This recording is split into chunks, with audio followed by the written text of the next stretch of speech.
اب وہ آپ کی بات آ گئی، لیکن اب شبلی فراز صاحب یہ کہہ رہے ہیں کہ اس کے لیے آئین میں ترمیم کی ضرورت ہے، تو آئین میں ترمیم کے لیے پھر آپ ان سے بات کریں کہ آئیے اسمبلی میں چلیں، سینٹ میں دیکھیں، بیٹھیں۔ پہلی بات تو یہ ہے کہ مجھے خوشی ہے کہ احسن اقبال صاحب نے اداروں کی بات کی اور انہوں نے یہ کہا کہ یہ اس ادارے کو خود مختار ہونا چاہیے،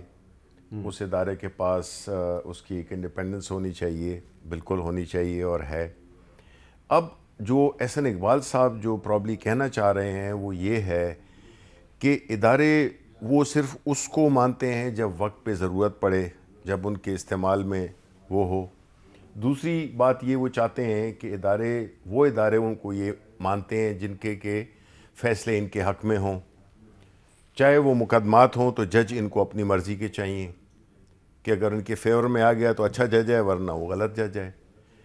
اگر میڈیا ان کو نہ دکھائے یا جس طریقے سے یہ چاہتے ہیں جس میں کہ ان کو بس دکھایا جائے کہ جی دنیا میں جو سب سے بہترین کام ہوا ہے وہ انہوں نے کیا ہے، تو وہ ٹھیک ہے، ادروائز وہ غلط ہیں، ان کو دھمکیاں دی جاتی ہیں۔ اسی طرح الیکشن بھی،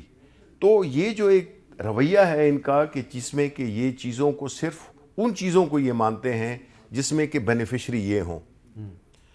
ایسا تو ہوتا نہیں ہے، ایسا ممکن ہے نہیں۔ ماضی میں ایک سسٹم تھا جس میں کہ یہ آپس میں باریاں لیتے تھے، پیپلز پارٹی والے اور نون والے، اور ایک دوسرے کو ساتھ میں راستہ بھی دیتے تھے، ایک دوسرے کو بلیک میل بھی کرتے تھے، ایک دوسرے کے خلاف کیسز بھی بنائے۔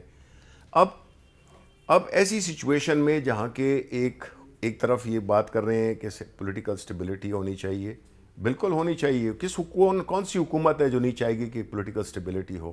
ظاہر ہے کیونکہ ہم نے ریفارمز کرنے ہیں، ہم نے ملک کو آگے لے جانا ہے۔ لیکن اگر ایک ہاؤس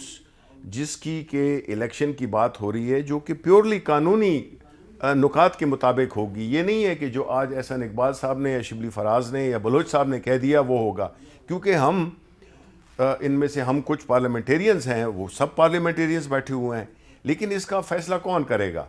کہ کون سی آرٹیکل کو استعمال کرنا ہے؟ اگر تو آپ اپنی پسند کے لیے دیکھنا کوئی آرٹیکل چوز کرنا چاہتے ہیں آئسولیشن میں، وہ ایک الگ بات ہے، لیکن اس کا جو ہولسٹکلی، اسی لیے ہمارے ہاں کیبنٹ میں کل یہ ڈسکس بھی ہوا تھا کہ اگر ضرورت پڑی تو ہم انڈر آرٹیکل 186 ہم سپریم کورٹ پاس جا سکتے ہیں۔ 186 بالکل، اس کے تحت ہم جا سکتے ہیں، ان سے ہم ایڈوائس لے سکتے ہیں، گائیڈنس لے سکتے ہیں۔ اچھا، لیکن پرائم منسٹر صاحب نے جس طرح آج کہا ہے اور جس طرح کہ یہ آرٹیکل 226 ہے، 224 سوری،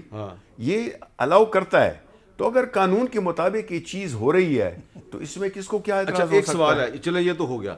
یہ شو آف ہینڈز کے ذریعے سینٹ میں الیکشن، اس کی آپ کیوں حمایت اس کی دیکھیں جی ہم کیوں حمایت کرتے ہیں۔ اگر آپ کو یاد ہو تو 2018 کے الیکشن میں سینٹ کے پاکستان تحریک انصاف نے اپنے کوئی 21 ممبران کو نکال دیا تھا۔ اس میں یہ ہے کہ بلوچ صاحب نے تو اس کی جو صرف جو پازیٹیو باتیں وہ کی ہیں،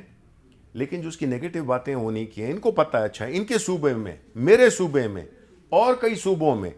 یہ جو خرید و فروغ جو کہ ہارس ٹریڈنگ ہوتی ہے ممبران کی، اس کو، اور یہ اس وقت سے ہی پرائم منسٹر نے ذہن بنا لیا تھا، یہ نہیں ہے کہ یہ آج کی بات ہے، یہ اس وقت ہی انہوں نے ذہن بنا لیا تھا، اور ہماری پارٹی میٹنگز میں اس پہ بڑی ڈسکشنز ہوئیں، اس کے ہر پہلو کو دیکھا گیا۔ الیکٹورل ریفارم جس کی بات یہ کمیٹی آف دا ہول میں ہوئی تھی، اس میں مختلف آراء آئی تھی، لیکن اس کا بنیادی مقصد یہی ہے کہ یہ جو خرید و فروخت ہے اس کو ڈسکریج کیا جائے۔ اور میں آپ کو دوسری بات بتاؤں، بینگ اے حکومت فرق کیا ہے؟